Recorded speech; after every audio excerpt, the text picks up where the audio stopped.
Oh my gosh, Corinne, welcome. Hi, thanks for having me. Oh my gosh, long time coming. Yeah. I'm excited to do this with you. We've had a ton of shows together in the last year or so. Yeah. Love playing with you. Same. But don't know much about your overall story. Yeah. I only know what I know from playing it with you at UCB and your AD stuff. And I want to reverse back to the beginning. The beginning. The very beginning. How did you land in a life of improv, of performance, of acting? When did all of that start for you? Yeah. Well, I've been acting since I was a kid. I would go to a performing arts summer camp. Oh, awesome. But what's interesting is my sister was way more into it. I thought she was going to be a Broadway star, but now she's a documentarian and she works for National Geographic. Oh, wow. Also, cool job. Yeah, really cool job. That's one of my alt universe lives. Nature docs. Yeah, she's one of the coolest people I know. She's so.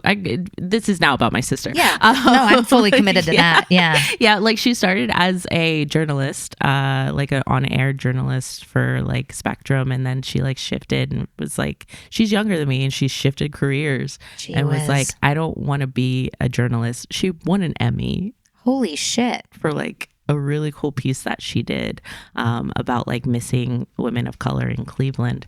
And then she was I don't want to do this anymore. Too heavy. I want to film butterflies emerging from their cocoons. Yes, exactly. Right.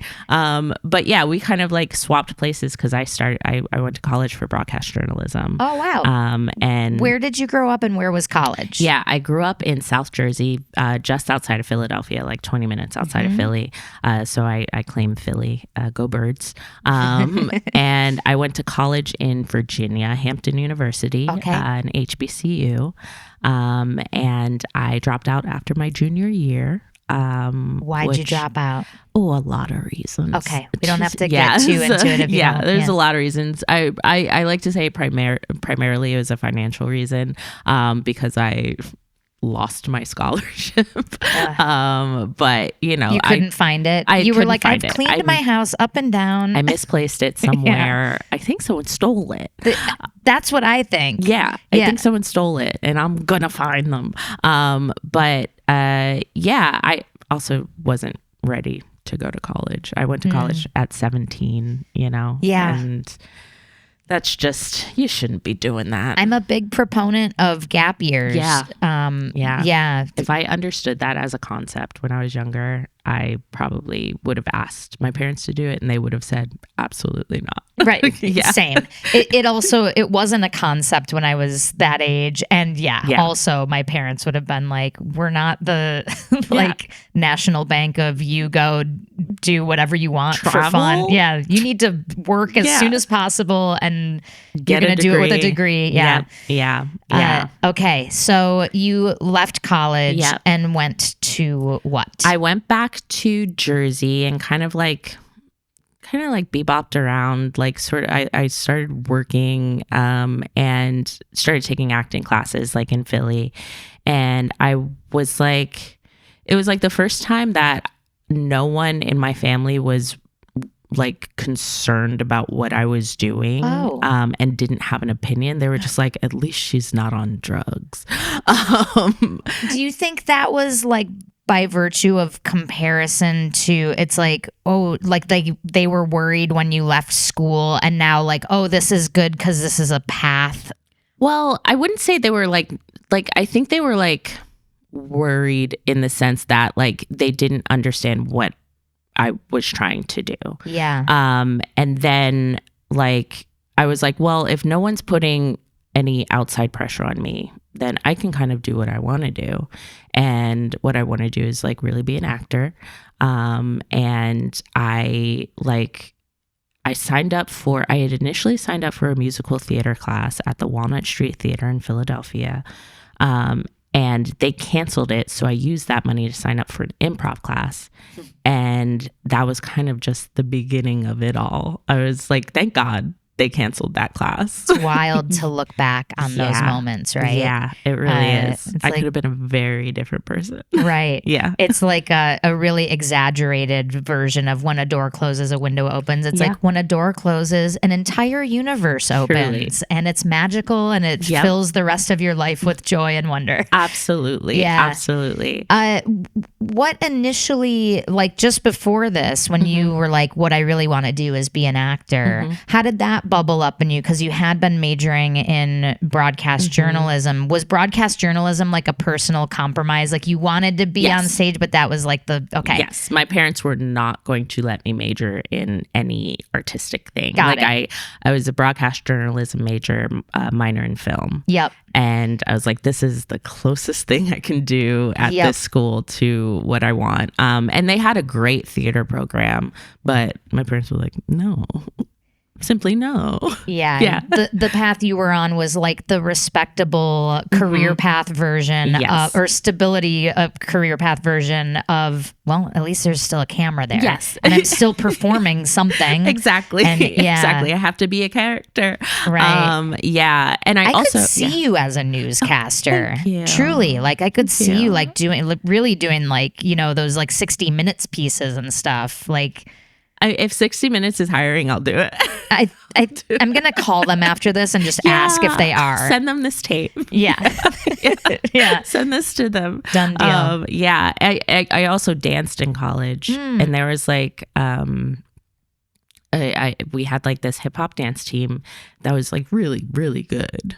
Like a lot of the people that I danced with went on to dance with Lady Gaga and Beyonce and like they decided to move to LA and I was like, I'm going to move to LA with them. And I bought a one-way ticket and never used it. Oh, whoa. Yeah. Never used it. Never used it. What stopped you from getting on that plane? I think it was like, I had the wherewithal to understand at the time that I wasn't ready for college and I shouldn't be doing things I'm not ready to do. And I was not ready to go to LA. It's a bigger step away from home than college is. Huge. Yeah. If college is feeling overwhelming, then how are you going to live in a city and pay rent and not have bedtimes and like a major city.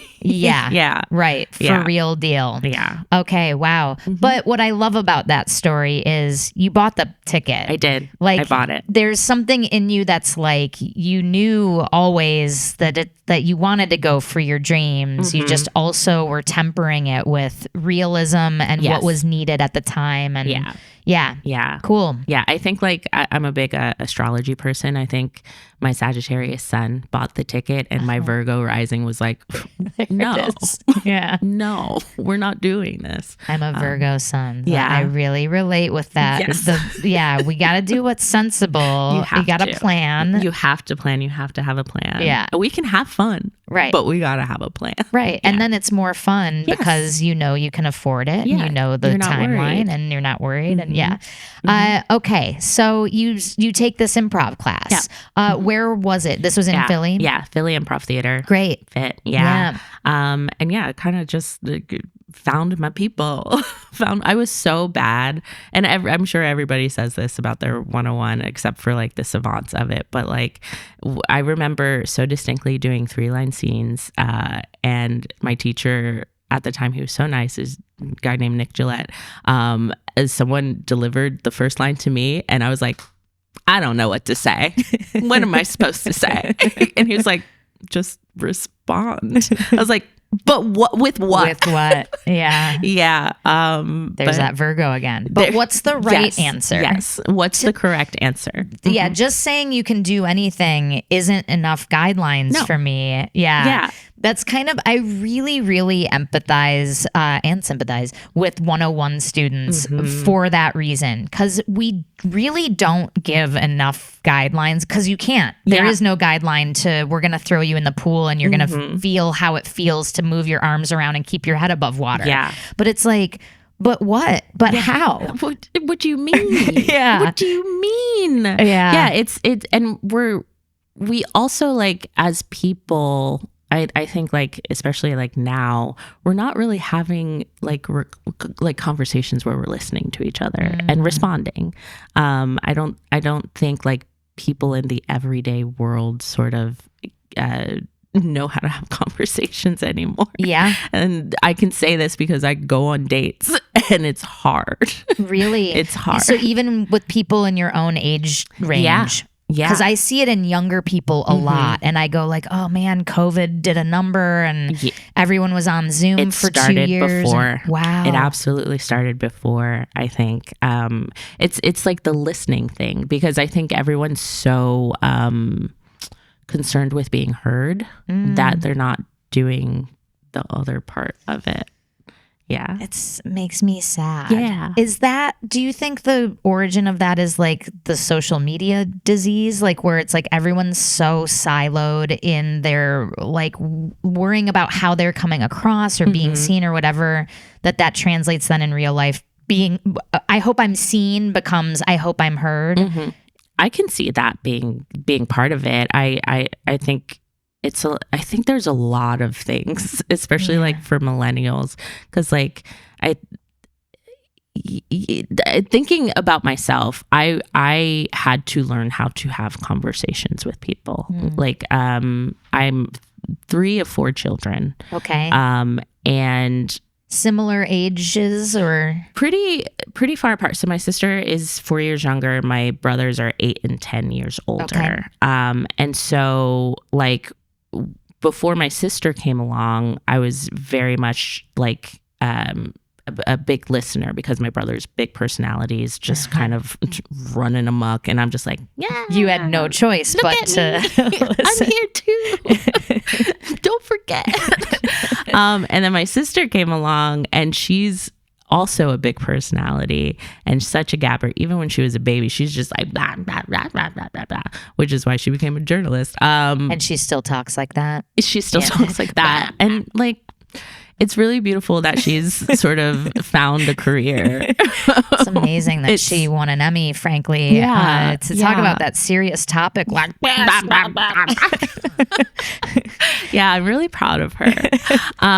But like, it's a lot of my conversations are one-sided because I'm mostly a listener and not a talker. I'm not that much of a talker. And I didn't realize that until I started doing improv, that I'm not much of a talker. There would be scenes where I'm just standing there like, you're doing great. You keep going. Just like nodding. Yeah. And just like, and then an ex once told me, he was like, you don't really have much to say. And I was like, oh my God. So yeah, I think like there's different ends of the spectrum where it's like there are people who are like craving to be heard, and there are people who are just like, I'm just going to sit here and listen. I don't have much to give. Right. Yeah. So when you say that you had to learn how to have conversations, how did you learn that? Was it a conscious process? I think it was a conscious well, actually, no. I think it was doing improv. I think improv really like helped me come out of a shell that I didn't realize that I was in. I think, you know, aside from like my closest friends who like saw me as like a little bit of a nutcase, like I was very quiet. And I think like, yeah, doing improv, it was like, oh, it's a give and take. It's a back and forth. It's 2 people, you know, just connecting. And I think that's maybe the part that I was missing when I was younger, is like, you're talking to connect. The dance of it all. Yes. The like, we are in some third thing together that's not you or me, but this. Yeah.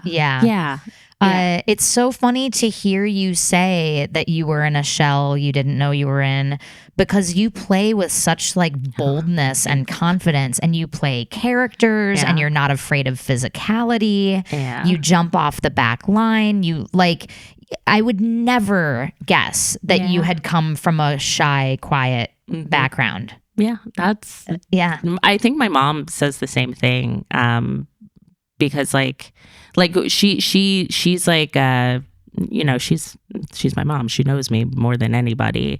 And I know you pretty well. We've done at least 10 shows together. Yeah, and you're my mom.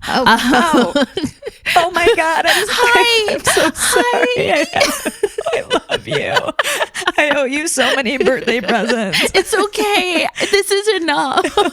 This is enough. This is enough. Okay, phew, because I don't really have the money for all of that. Oh my God, I'm so glad you said that. But yeah, my mom, she when she first saw me do improv, she was like, "Oh, this makes sense." She was like, "Okay."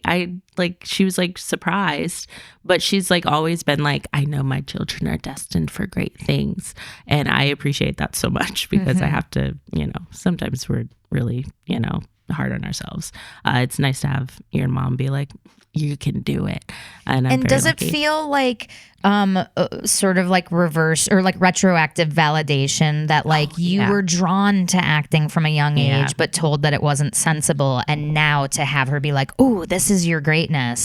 It is very validating, in kind of a crazy way. Like I got to take her to the Emmys, oh my God. And that was the most rewarding thing I've ever done, just to like see her be like, "It's Bobby from Queer Eye." To see her show up and be like, "Your sister already won one of these." And you didn't win. Yeah, no, it's cool. Yeah. I joke around and I'm like, well, hers was a regional Emmy. Oh, all right. Come on. Yeah. But it's actually really cool and awesome. It is. But yeah, like since I like started doing improv, like both my parents have been like pretty supportive of it. My dad doesn't understand it when he watches it. I did comedy sports in Philly too. And he was like, "When are you going to do a sports one again?" And it's just like, okay. The sports one. Yeah, the sports one. He understands that. Oh, sorry, go ahead. Like it's just like I think short form is like very much makes the audience feel smart. Totally. Yeah, it's accessible. It's like bite-sized. There's like, you can get it on different levels. You don't have to like follow a deep character arc or anything. You know that this is the rule of this game, and if they do it wrong, a whistle blows. Yep. It's just so funny to me. It's such a dad thing that his takeaway from the word comedy sports is not comedy sports. When are you going to do the sports one? Yeah, the one where you wear the jerseys. I want to see that one. It's so the competition. Do you have a favorite short form game? I always ask people this. I love Blind Line a lot. It's great. I think that's really fun. It's a great justification tool as well. Yes. I want to say something about Blind Line because I coached it recently. I coach kids sometimes doing like improv games. Yeah. And something that I noticed that's like a go-to epidemic with Blind Line is people framing the line as something else before they say it. Yeah. So they'll be like, there was a sign on the wall that said, and they pull the line and read that. Or like, well, my grandma always used to say, and they read that. And it's like, to me, the incorrect way to play the game, because the fun is making it make sense that you in this moment have said this thing. Yes. And now you have to roll that into the scene. Yeah. That's cheating. It's cheating, and it makes it less funny. It does. It makes it so much less funny. Right? The joy of it is just like the weird mistake. This is the thing. Yes. Yep. Yeah. This is the thing, and let's figure it out. And I think the essence of improv is boiled into Blind Line. It's also one of my top short form games. It's like, you say this weird thing in long form that manifests as like, whatever my brain spat out in this moment is what I'm saying. And now I have to double down and we have to roll that as part of this reality. And my scene mates are going to like support that and make it real. And Blind Line is that, but to the nth degree, because it's like a total non sequitur. Yeah. And it's a non sequitur that like the audience is in on. Right. It's they got to write part of the show. Yeah. And then they see you in the lobby afterwards and they're like, you said my thing. You said my thing. That was my line. Cool. Yeah. What was the long form style like in Philly at the time? Or what were you guys doing, heralds, or what were you learning? Yeah, we had heralds. Philly, I think, tried to sort of replicate UCB in that sense. Like we had Herald Night and Herald teams. But I think like the philosophies it was a bit of a hodgepodge because like Philly felt like sort of like the Ellis Island of improvisers. Whereas like, careful. Where it was like, you know, people from Chicago would come and like be like, well, Philly feels like the next step, a stepping stone to New York. Some New York people, some like IO West, LA people would come. And so we had like a hodgepodge of philosophies. That's great. Yeah. I think it definitely made me a much stronger improviser because some people were very relationship driven. Some people were very character driven. Some people were, eventually we got like people who could really like teach game. But when I first started, game was sort of this nebulous, like, you know, idea. And I'm so glad that this wonderful woman who kind of taught me almost everything I know, Maggie Keegan, she came out of IO West, and she just like made sense. And when she made sense, it was like, oh, that's what it is. Right. It wasn't like, oh, it was like, oh. Well, I knew that. Yeah, but exactly. I didn't know that I knew it. Yes. Yeah. Yes.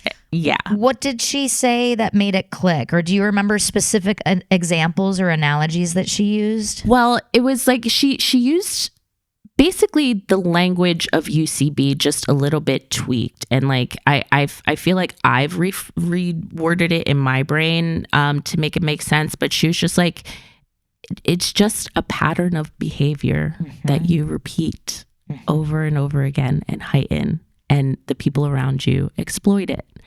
I think we often say like we play it or like we, you know, but I think it's like exploitation of that character. Yeah. It's like putting them in the position that would force them to do that. Right. All while it's like what I think Chris Gethard called the sleight of hand. It's like it's all while acting like you don't want them to do again. The character that you're playing doesn't want them to do it again. Yes. But you, the improviser, are creating ways for them to do it again. Yeah. And that's like that's the art of it. Right. Yeah. And I'm like, because my brain doesn't work that quickly or isn't, my brain is not adept at playing two things at once. Like reacting to my scene partner and coming up with like other chess moves to set them up. Yeah. I play in the way where I go like, okay, I'm going to remove the chess of it and stop thinking of what moves will set them up.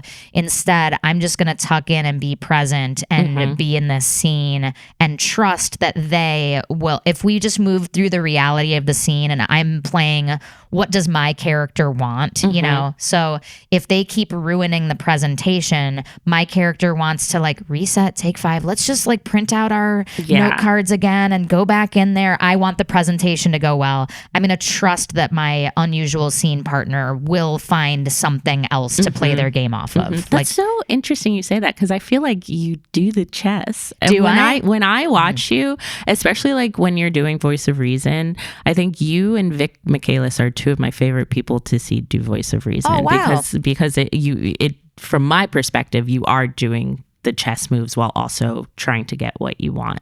Not what's happening in my brain. Very rarely do I even like remember or have the extra left brain power to go, and this will set them up for this. Yeah. I'm usually just moving through the chronological steps of what my character would do like in order to achieve what I want. Yeah. So if that person made a mess at the baby shower, I'm cleaning up the mess. Yeah. Can you hand me that Swiffer? That's not a move. That's like, I need to clean up the floor, but now they're going to find a way to make the Swiffer make more of a mess. Yeah. Yeah. Yeah. And I had to take that pressure off of myself because I play with people like Alex Fernie, who's like, his brain works a million times faster than mine. Yeah. And the comparison game was so tough of being like, how can he see all of that? And I just, what's wrong with me? But I'm glad that it doesn't show. No, it doesn't. No, it doesn't. Because like, yeah, every time I play with you, I'm like, wow, Suzi has control over this. I'm so glad she does. Because yeah, we'll just keep pretending I do if that brings you comfort. Great. Yeah, because we have a show tonight. Right. Yeah, finding out that the bus driver doesn't have their license is tough. But you also play with such command and control. Like you have such a you're like fleet-footed off the back line with tags and with support and walk-ons, and it's always like, oh, Corin has it. Like even if we don't know what to do, she'll get in there, you know.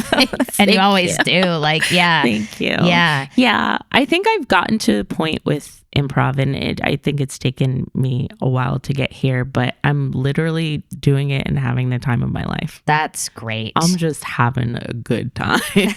Whether or not I'm doing good improv, best believe I'm having fun. And that's how I just approach it. And now. For a while you weren't, or yeah, I think like it's kind of gone through waves. I think like if for so long it's like we spend so much time trying to prove to other people that we're good at this thing. Mm-hmm. And I think like now is kind of the first time that I don't feel that way. I don't feel like I have to prove that I'm good anymore. It's just I am good, I guess. And you're going to have a good time with me on stage, and I've got your back, and I'm going to make you look good, and vice versa. Yeah. What made it finally sink in that you are good? Like what made you stop having that prove yourself monster on your shoulder? Yeah, I think it actually didn't happen until maybe a year into living here. Like I moved here like 4 years ago. And like let me take a step back. Yeah. Because like when at UCB, like my UCB career was pretty like rapid. I think I did your UCB career start in New York? Yes. Okay. Yeah. So let's bring the timeline there. Yeah. So you moved from Philly to New York. Yes. I moved in 2016, but I started taking classes in 2014. Like commuting. Yeah, commuting. Cool. It was kind of a common thing for Philly people to do. And I started in 2014 and kind of like just blew through the curriculum because like I was already teaching in Philly. Philly was giving me I was the registrar for Philly Improv Theater, and my pay was UCB classes. And I was like, that's a perfect 1-to-1. It's not. But, you know, we do what we do. And then I like pretty quickly got into like an ASH, Advanced Study Herald, and then did so many advanced study performance classes, as many as I could do. And I auditioned twice, did not get on. The second time I auditioned, I showed up without a bra and with a hospital bracelet on because I was in the hospital the night before. Not because you wanted to garner sympathy. No. This is insane. You were in the hospital the night before and you were like, I gotta make my Herald audition. Yes. My God. I was deep in Brooklyn at kind of the worst hospital you could find. I had I'd just gotten back from Cuba and I drank the water and I was like super dehydrated and kind of just leaking from everything. And like where? Describe where. So there's my butthole, and then there's the other butthole that my body formed when it tore through everything else. It's kind of still in my back. You can see it. Food poisoning is the worst. It's so bad. It was so bad. The trip was worth it, but man, I would never wish that on anybody. Yeah. I pooped myself. Like it was really rough. Yeah, it sucks. And then the dehydration stuff that happens from that. And kind of just delirious. And like they held me overnight, and I was like, I have to go. I have to go poop my pants at this audition. That means the world to me. Get this IV out of my arm. The audition only comes once a year. I have to go. If I don't show up, Shannon O'Neill will never let me audition again. big, bad, mean Shannon O'Neill. Mean Shannon. I love Shannon so much. She's the best. Yeah. But the doctor was like, I don't think you should leave. It was the next morning. He was like, I don't think you should leave. And I was like, I'm okay. I'm going to go. And so like he took the IV out my arm and everything. They discharged me and I like went straight. He did a quick zip zap zop Yes, with you. yes. We warmed up a little bit. Did a little mind meld, stretch and shake. Stretch and shake. The doctor's like bleeding off. Like, I know that the last 24 hours has been a lot about you. I'm going through a divorce. And yeah. And the reason I'm still here is because I can't go home. I cannot look her in the face. Can I come to your audition with you? I mean, at that point, yes. Right. Please. But yeah, I like got on the train. I didn't have a bra on. I did stop at Kmart not to get a bra, but to get a pair of jeans because I was wearing my pajama pants. And then I strolled into the training center where they were holding auditions, explained to my group, hey guys, this is what's happening, but I got your back. I got your back.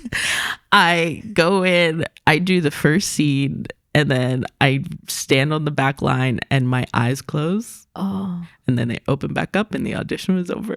I don't think I did 2 scenes. You're supposed to do 2 scenes, and I don't think I did. Blacked out. I kind of blacked out a little bit. And then I was like, yeah, I'm not getting on this year. I hope that from the outside you were snoring. Yeah. How does that feather do that when she's standing up? I get how it does it when there's gravity. Yeah. Yeah. God, that's so funny. Oh, you poor thing. Yeah. But the things we do for UCB. Yeah. And for our buttholes. Shout out. Shout out to our buttholes. But I didn't get on that year, but I got on Herald the next year. And I think that was for the best because the team that I got on was this beautiful team called Promises. And great name. Yeah, it was a really beautiful like group of people that I trusted fully on stage. That's great. Yeah, just a bunch of freaks who were just like, yeah, let's get out in the audience.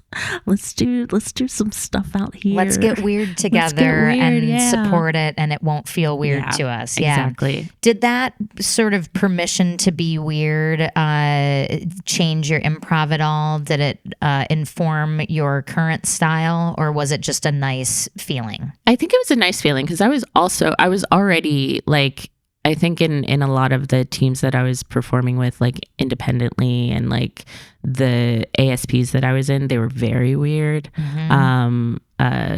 There was a ASP called Poha, and it was like it's just experimental theater meets improv, and it was such a psycho experience, but it was good and it was fun and it was stupid. Uh-huh. Like one of our shows, I remember like it taking, I don't know where we got it from, but I think it was a roll of toilet paper, and it was soaked in wine for some reason.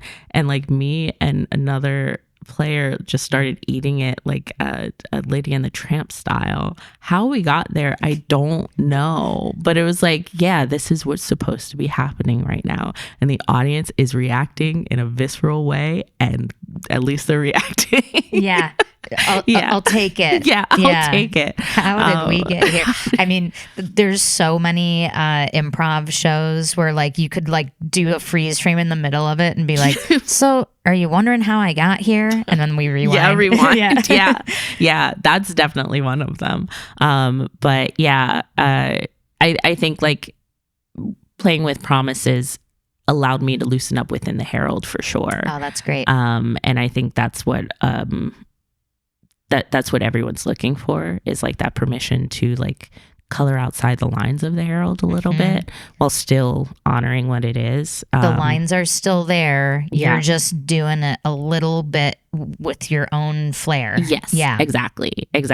And I think like the way that I like explain like you remember when, like, in like the back of magazines where that bear, that bear that was like, hey, do you know how to draw this bear? Yeah.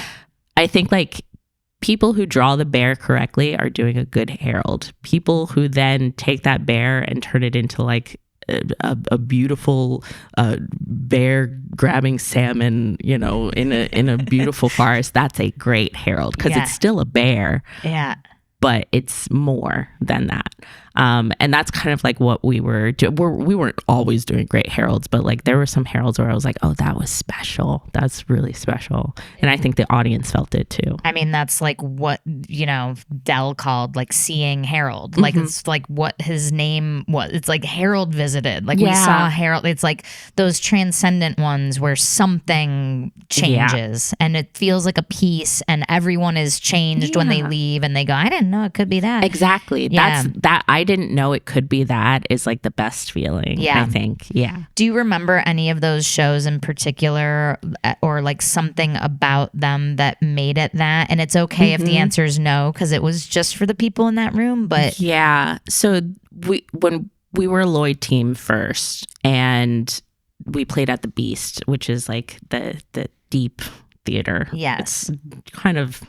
Some people don't like it. Some people love it. I'm neither here nor there about that it went space. like really far back. Yes, went really far back, and like the stage was kind of like pretty tight. Narrow, But one of the group games, and I think we really thrived with group games. One of the group games, one of us was an egg, and the rest of us were sperm trying to get to that egg, and we used the entire theater. That's great. As that space. Yeah. And like we're talking to each other, like, oh, where the hell do we go? And it was just fun. It was just like those group games where you're just giggling because you're like, what are we doing? I love this. Get silly with them. Get weird. Yeah. That's the time for it. Yeah. Everything else is scenic. Yes. Make those the fun, weird things. Yeah, that is absolutely. my pulpit. Yeah. Yeah. Cool. Yeah. So what prompted the move from New York to LA? I got a job. Oh, great. Yeah. I was initially working for the Amber Ruffin show, which was incredible. She's the best. And it was like sort of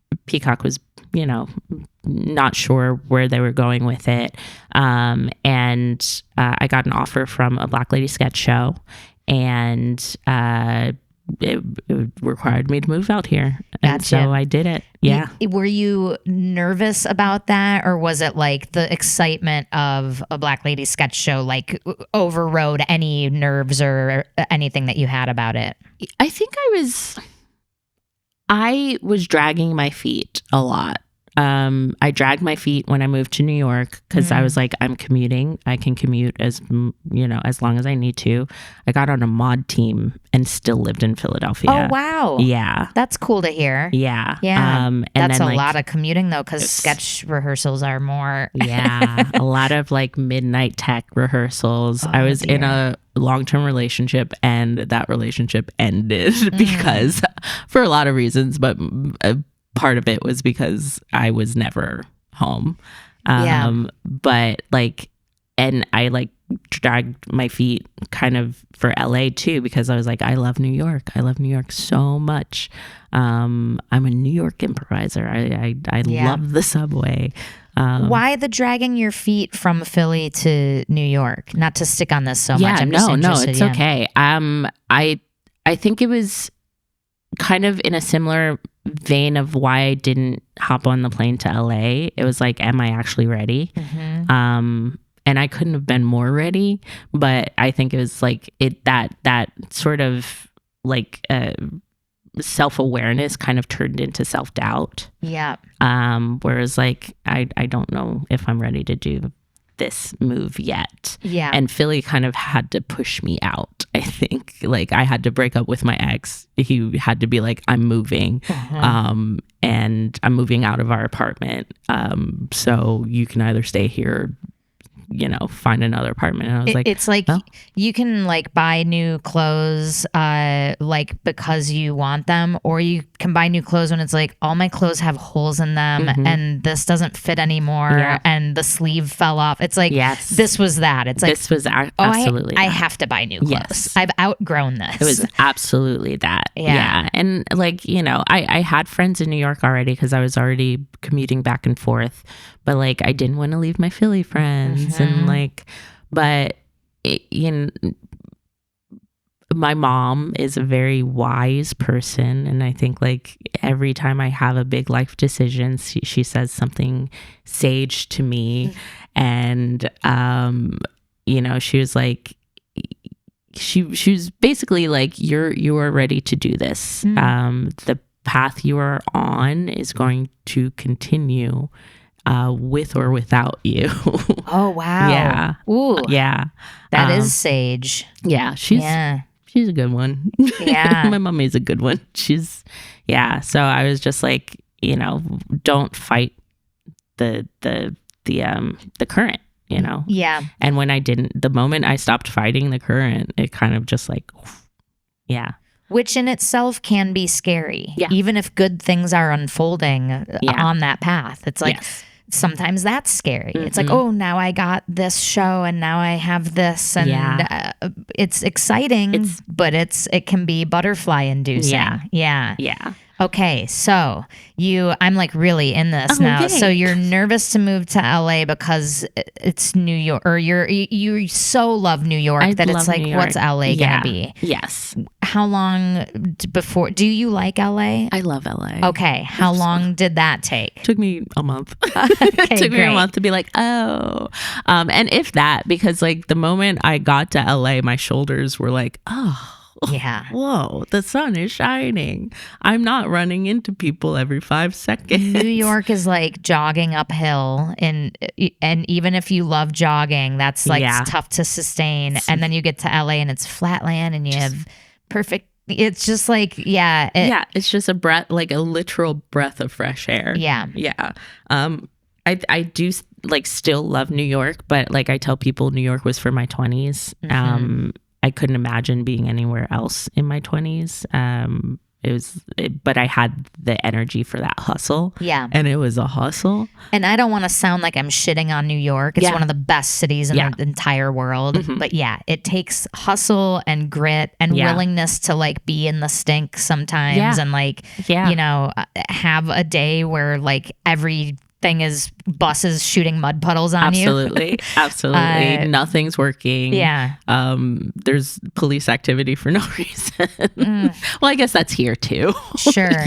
But like here it feels like there's respite in between stuff. Like you can choose to have personal space. In New York, you can't really choose to have personal space. No. And your personal space is up 7 flights of stairs. And there's still noise bleeding in. Like even then you don't get your space because there's this fight next door and that ambulance down below and just there's so much proximity in New York, which also can be wonderful. It's amazing to stumble down the street and find something you would never have imagined before. And you stumble into it and it's the coolest experience and it was just by accident. That doesn't really happen that much in LA. Here. I think that's like my biggest sort of gripe about LA is that you can't just run into something fun in neighborhoods. Echo Park, you can walk around Silver Lake, you can walk around downtown, walk around and discover stuff, but you're not gonna walk from downtown to Culver City and run into that. It's too far to walk. You shouldn't do that. Don't walk that far. One of those, like, I think the second time I came to LA, I did JFL and it was here because of COVID. And I was like, I'm gonna walk from Dynasty Typewriter where they held it and this was after our rehearsal. I'm gonna walk from there to Hollywood Forever Cemetery. Oh boy. And I did it. And I was like, oh no. That's a tough bad. Yeah. And MacArthur Park is so rough. Yeah. It was like broad daylight, but I was like still like, oh, I shouldn't be here. Yeah. okay, this was a bad choice. Yeah. But I committed to it. I committed. You're like, I set out to do this goal, and here I am. And I saw Judy's grave. I did it. For part 2 of this episode, go to yesalso.supercast.com. If you like this podcast and you want double the content, head over to yesalso.supercast.com and subscribe. You can also help us out for free by subscribing to us on YouTube and talking us up to your improv communities. If you have a question that you'd like us to answer in one of our Q&A episodes, or a topic that you think would make a great bonus episode, put it in a 5-star review. If you're a theater who would like to host us for a live recording and improv show, let us know at yesalsopod@gmail.com. A very special thanks to our producer, Ryan Rosenberg, audio and video editor, Brian Kessler, and Britt Faye, who does our marketing. Thanks for listening, and we will see you next week. No, we won't, Suzi. That's not how podcasts work. They won't even see us. They will listen to us, so it's actually the opposite of both things you said. Thanks for listening, and you will listen to us next week. Maybe. We don't know.